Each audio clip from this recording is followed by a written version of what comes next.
Boa noite, pessoal. Estamos aqui para mais um episódio da nossa série Black Mirror e a Filosofia, trabalhando principalmente os conceitos de sociedade de controle e produção de subjetividade de Deleuze e Guattari. Mas hoje nós vamos falar de uma terceira pensadora, a Shoshana Zuboff, uma pensadora americana da Universidade de Harvard, a primeira mulher, inclusive, da Escola de Negócios, do Business School de Harvard, que também faz uma brilhante leitura sobre a sociedade atual e a questão dos dados.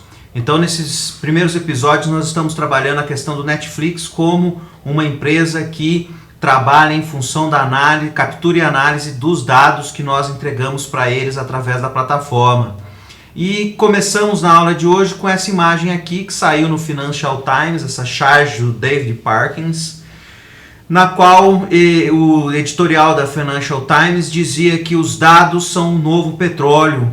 Por isso, então, que Amazon, Uber, Microsoft, Google, Tesla, Facebook estão extraindo os nossos dados e isso virou uma moeda, um dinheiro.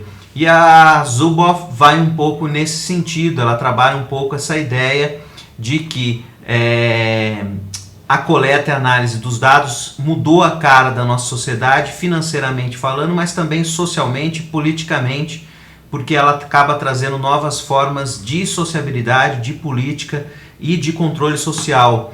Então, eu acho bastante interessante a gente passear um pouco pelas ideias dela. Então, tá aí um pouquinho da nossa pesquisadora.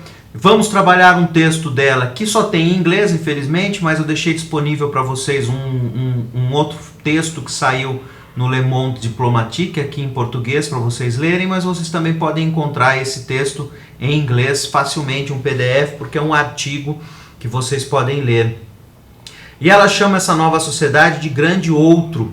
Então vamos entender o que é esse grande outro, porque o Big Other e não mais o Big Brother. Né? Ela quer substituir o Big Brother pelo Big Other. Um movimento parecido com o que vemos na sessão passada, no episódio passado, no qual Deleuze criou o termo sociedade de controle em contraposição à sociedade de disciplina. Então aqui também temos esse movimento. Então ela diz aí que o Big Data é, acima de tudo, o componente fundamental de uma nova lógica de acumulação profundamente intencional e altamente consequencial, que eu chamo de capitalismo de vigilância. Perceba também a similitude entre sociedade de controle e capitalismo de vigilância. Essa nova forma de capitalismo da informação visa prever e modificar o comportamento humano por meio de produzir receita e controle de mercado. Percebam então que a análise de dados e a produção de produtos para a nossa subjetividade formam essa ideia de que ela modifica o comportamento humano. Então, na verdade, na oferta de produtos, do qual também se oferece mecanismos de escolha desses produtos, no fundo você está modificando o comportamento das pessoas, tudo em vistas de um consumo. Então, diante de um caos de milhares de opções de consumo, essas próprias empresas criam filtros e modificam o nosso comportamento, facilitam a nossa escolha diante desse caos. E aí ela começa dizendo que para ela isso é óbvio, porque 3 dos 7 bilhões de pessoas no mundo agora são mediadas por computador, em uma ampla gama de suas atividades diárias. Ou seja, quase tudo que a gente faz hoje é mediado por computador, portanto, é mediado pela coleta e análise de dados. Então, os dados hoje em dia fazem parte da nossa vida e é inevitável. Talvez, obviamente, que algumas parcelas da população do mundo não estejam tão assim inseridas, né? Mas em 2015 ela fala 3 dos 7 bilhões. Transcorridos 5 anos, talvez seja um pouco mais do que 3 bilhões de pessoas, né? E quais são as fontes, então, desses dados? Primeiro ela diz, os dados provenientes das transações econômicas mediadas por computador. Então toda vez que você usa seu cartão, as transações financeiras por aplicativo, né, quando você usa o aplicativo, as transações de criptomoedas que nem existem, né, as moedas digitais, o Bitcoin da vida, que nem existem na forma papel, ou seja, tudo isso forma um grande volume de dados que estão aí disponíveis para formarem esse Big Data pelas empresas. Outra fonte, além das transações financeiras, né? Bilhões de sensores embutidos em uma gama cada vez maior de objetos, corpos e lugares. A tal da internet das coisas, mas também a internet que se usa, né? Escolhi essa imagem aleatória porque tem a televisão, a iluminação, o ar-condicionado, a cafeteira e o celular, né? Nós temos também smart geladeiras, que se vocês colocarem smart geladeira vão ver que já está começando a vir no mercado. Você pode acionar o seu aparelho de música para começar a tocar uma música assim que você chega em casa, abrir uma persiana, ou seja, todas essas facilidades. Tem um episódio de Black Mirror que uma das personagens tem essa vida, né? Que ela chega e tudo está mais ou menos programado. Então, todos esses aparelhos conectados, obviamente que geram dados, geram informações. Você gera informação sobre qual café você prefere, que hora que você toma, que marca que você usa, quanto que é o consumo da sua energia, que horas que você costuma acender a luz, que horas você deixa de acender a luz. O seu celular também gera milhares de dados, mas aqui se a gente for pegar basicamente a hora que você mais acessa, a hora que você menos acessa, a televisão, os canais que você assiste, a hora que você liga, a hora que você desliga, a temperatura que você quer a sua casa, ou seja, tudo isso são dados que podem, né, ser extraídos, manipulados e devolvidos em forma de produtos num consumo eterno e autoalimentado por nós mesmos. A terceira fonte de dados, além dessas duas primeiras, então, as transações econômicas mediadas pelo computador, a internet das coisas. A terceira são os diversos bancos de dados corporativos e governamentais, incluindo associados a bancos, intermediários de compensação de pagamentos, agência de classificação de crédito, companhias aéreas, registros fiscais. Ou seja, não é só o IBGE que coleta dados, né? Nós fazemos parte de vários bancos de dados, e esses bancos de dados alguns são de empresas, outros são do governo. Então você faz parte de um banco de dados do imposto de renda, se você declara imposto de renda. Você faz parte de um banco de dados de pessoas físicas, você faz parte de um banco de dados do INSS, da Previdência, você faz parte de um banco de dados da TAM, se você compra passagens aéreas lá e ainda mais se você tem algum tipo de serviço de milhas. Ou seja, tudo isso formam bancos de dados, que inclusive podem aí ser, né, muitos desses dados, juntamente com o fluxo de dados de transações comerciais, são comprados, agregados, analisados, embalados e vendidos por corretores de dados, que operam, pelo menos nos Estados Unidos, em sigilo. Ou seja, esses dados são vendidos. Acho que vocês já devem ter visto aquelas matérias, às vezes, que passam nos programas dominicais, dos caras vendendo bancos de dados em determinadas áreas de comércio de São Paulo, né? Fui não sei em qual rua lá e comprei o banco de dados de CPF. Não sei se vocês já viram essa informação. Essa é mais uma fonte de dados. A quarta fonte de Big Data, para ela, são as inúmeras câmeras, que aqui tem essa arte aí que são câmeras de vigilância, mas não são elas, né? Os nossos smartphones, os satélites, o Google Street View, tudo isso pode estar conectado num sistema só e pode ser acessado, né? Então, e ela diz aí que o Google, que tem desde o Street View até o Google Earth, né, tem uma vanguarda no domínio desses dados de imagens, né? Mas a predominância incrível de câmeras de vigilância em milhares de lugares que permitem mapear quase a totalidade dos espaços, né? Então essa é uma outra fonte de dados. E a quinta e última fonte de dados, aí sim vem tudo aquilo que a gente dá de audiência nas redes sociais, né? Tudo aquilo que são aí as necessidades individuais de autoexpressão. Aquilo mesmo que a gente oferece, não que a gente não ofereça aos outros, né? Mas tudo aquilo que a gente oferece de bom grado, né? Em termos de dados, quando a gente acessa o YouTube, baixa a música do Spotify ou do iTunes, cria um blog, faz um personagem no Facebook, no Instagram, usa o Uber, usa o Waze, né? Faz pesquisas no Google. Tudo isso gera uma enorme quantidade de dados que também formam. Então esses 5 grupos de dados, né, são aquilo que as transações financeiras, a internet das coisas, os bancos de dados e esse acesso e as câmeras de vigilância. Então tudo isso gera uma imensa quantidade de dados que nós deixamos em quase todas as nossas ações diárias. E é isso que gera dinheiro para essas e outras empresas. Então é disso que ela está chamando então de capitalismo de vigilância. E aí ela toma como um exemplo, para tentar dizer o quanto que isso é rentável, o Google AdWords, né, que é um método de leilão algoritmo do Google para venda de publicidade online, que analisa as grandes quantidades de dados para determinar quais anunciantes recebem qual dos 11 links patrocinados em cada página de resultados. Em um artigo de 2009 da Wired sobre Google Nomics, Varian, que é o nome de um CEO da Google, comentou: por que o Google distribui produtos? Qualquer coisa que aumente o uso da internet enriquece o Google. O Google é gratuito exatamente porque o negócio deles é vender a publicidade. Então, quanto mais gente usar o Google, mais gente vai ser a audiência da publicidade. E essa publicidade não é mais como a sociedade de massa, como conversamos no nosso encontro. Então ela não é horizontal, ela é leiloada a cada usuário, e isso é gerado uma preferência a partir da localização do seu IP, dos registros, dos cookies que eles mandam e registram os seus acessos, o seu histórico de acessos.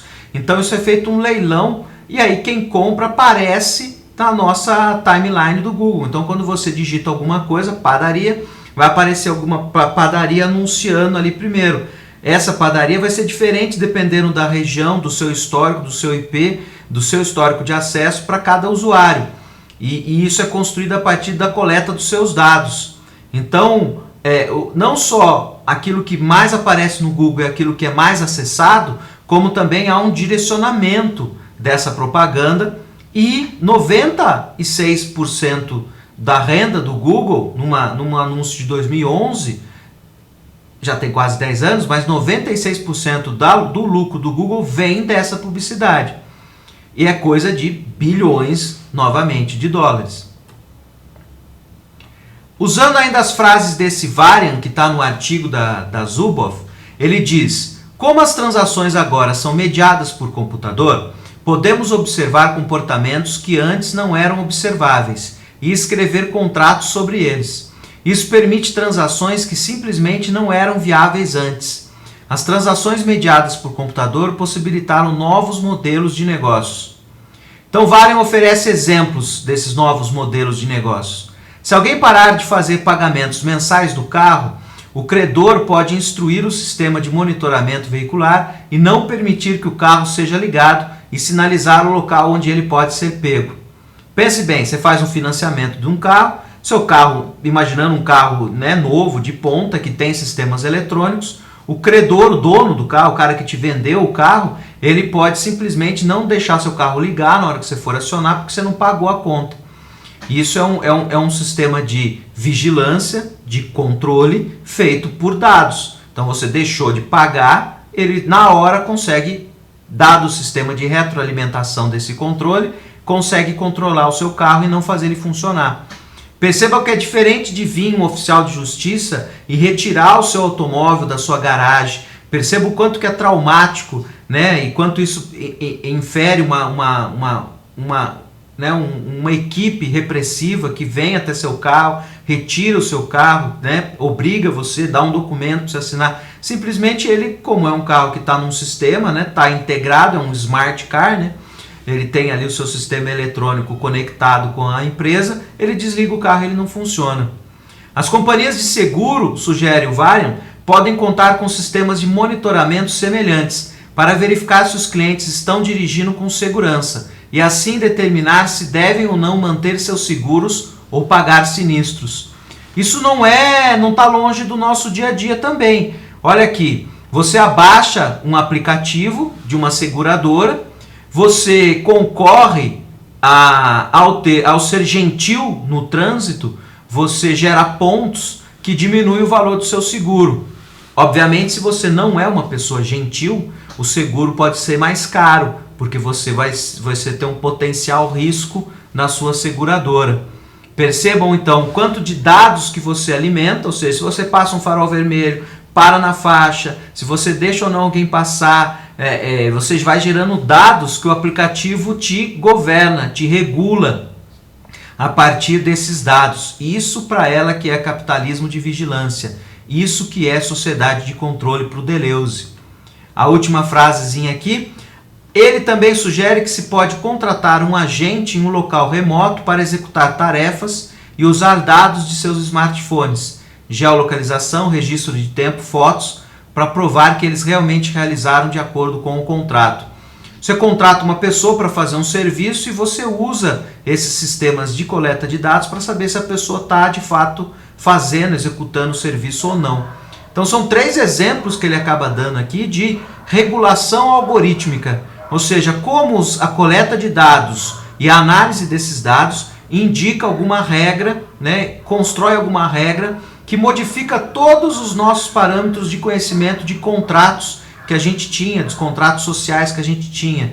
Por isso que a Zuboff chama isso de capitalismo de vigilância e também de Big Other, porque esse grande outro está em todos os lugares. Ele não é mais um poder centralizado, ele está em absolutamente todos os lugares nos controlando. Então é um regime, o Big Other, o grande outro, é um regime institucional onipresente, em rede que registra, modifica e mercantiliza a experiência cotidiana de torradeiras a corpos, da comunicação ao pensamento, tudo com vistas a estabelecer novos caminhos para monetização e lucro. O grande outro é o poder soberano de um futuro próximo que aniquila a liberdade alcançada pelo Estado de Direito. É um novo regime de fatos independentes e controlados independentemente que suplanta a necessidade de contratos, governar e o dinamismo de uma democracia de mercado. Como esses processos são feitos à nossa revelia, ou a gente assina o termo de serviço sem ter consciência dos termos desse contrato, ela diz que é a própria empresa que dita o jeito de funcionar desse sistema. Então acho que isso é um ponto bastante interessante da reflexão da Zuboff. Esses processos reconfiguram a estrutura de poder, de concordância e de resistência herdada da sociedade de massas e simbolizada durante mais de meio século como Big Brother.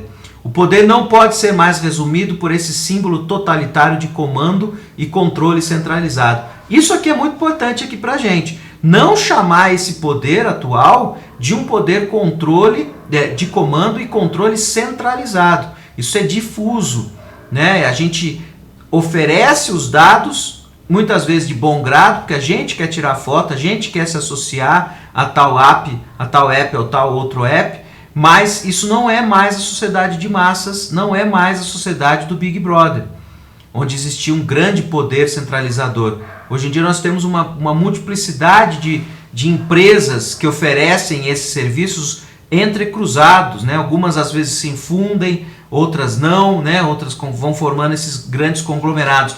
Por mais que sejam poucos grandes conglomerados, não é um poder centralizado e único. E mais, não é um poder estatal. O próprio Estado está submetido a esse poder dessas empresas. Diz ainda Zuboff, no mundo implicado pelos pressupostos que Varian estabelece, os habitats dentro e fora do corpo humano estão saturados de dados e produzem possibilidades radicalmente distribuídas de observação, interpretação, comunicação, influência, predição e, em última instância, modificação da totalidade da ação. Então ela também diz, isso está lá desde o começo, que essa coleta dos nossos dados também modifica as nossas ações. Por isso que isso produz subjetividades ou modos de existência. Então, e obviamente nos vende, Isso envolve dinheiro. Ao contrário do poder centralizado da sociedade de massa, não há como escapar do grande outro. Até as formas de resistência mudaram. Aqui ela tem uma forte tendência a dizer que não há como escapar.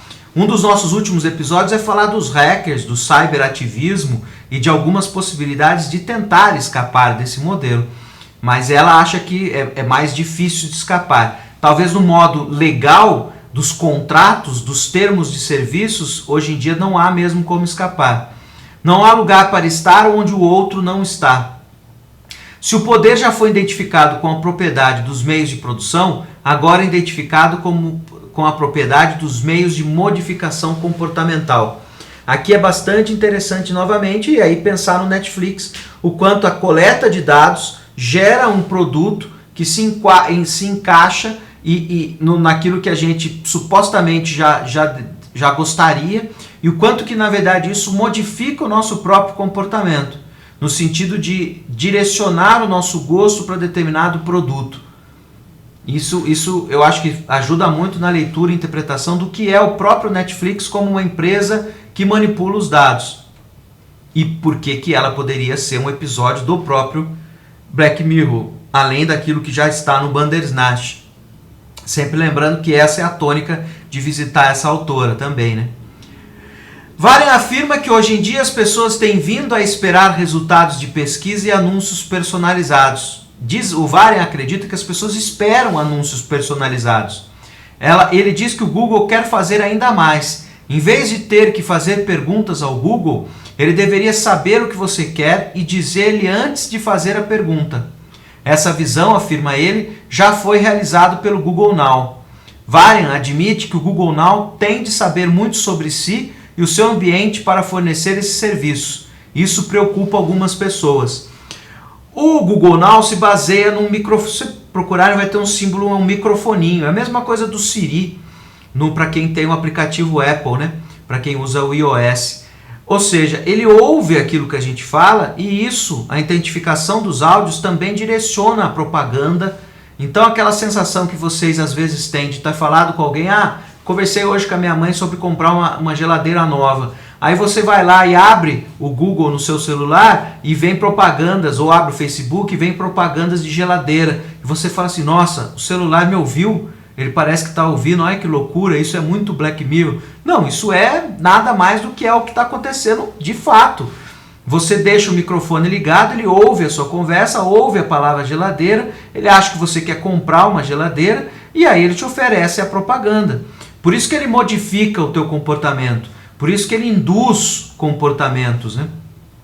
Outra assimetria se reflete no fato de que o usuário típico tem pouco ou nenhum conhecimento das operações e negócios do Google.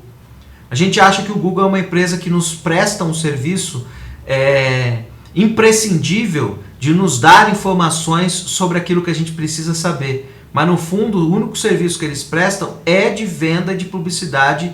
Esse é o negócio deles. Usarem os nossos dados para nos vender propaganda.